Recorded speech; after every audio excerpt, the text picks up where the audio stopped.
This is Reverend Bill. Today I decided to do something a little different. I'm going to forget the Reverend part, throw the collar away. Um, Today's Angry Bill. And I'm angry because I went to the supermarket and I guess I came across one of these Gen Z cashiers and wasn't real impressed with the service. Thought she was very impolite. And it got me thinking because I'm I'm Gen X. Actually, I'm a very older Gen X. I'm kind of one of the elder statesmen. I'm on the cusp. I'm right on the cusp, but because of my memory, I'm kind of almost a boomer. I mean, I remember like the landing on the space on the moon, landing on the moon. I remember the Ed Sullivan Show, stuff like that. But technically, I'm a Gen X, so I kind of look at myself as a elder statesman or a big brother.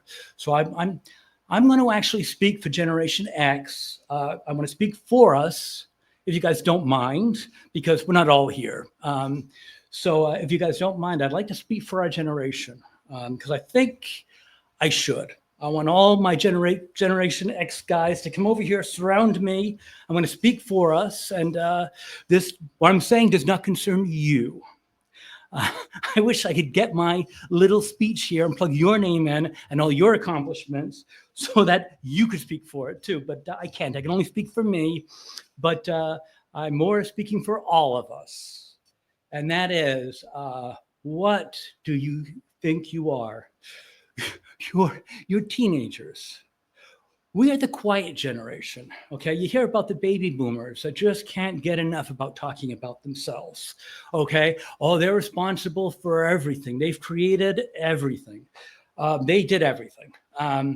They were always been just a big bag of air.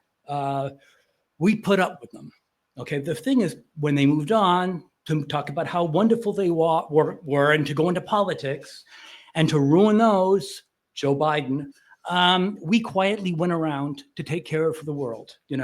We lived through things like all the angry boomers coming home from Vietnam and screaming at us.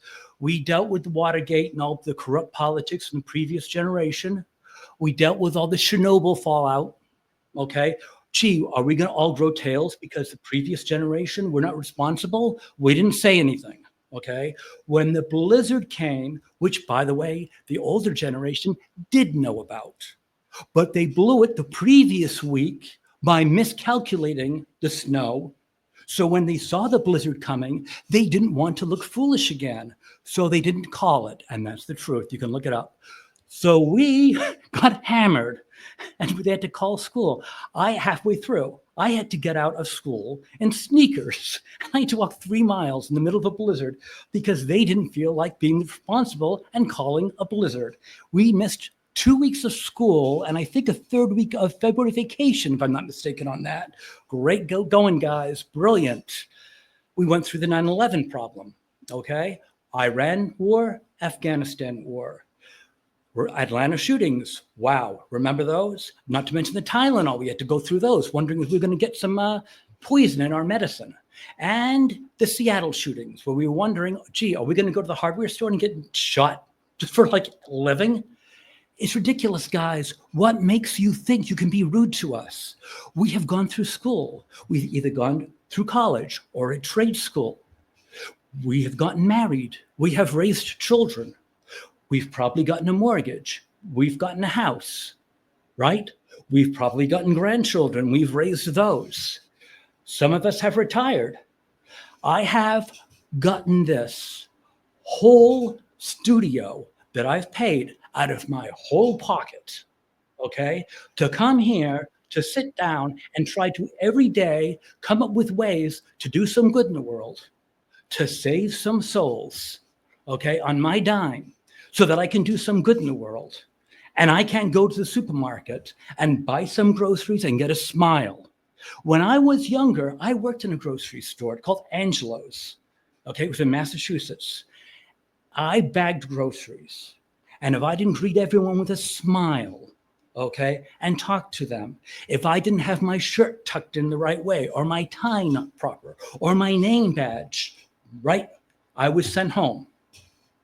That's the way things were back then. And it wasn't that long ago, you know. It really wasn't.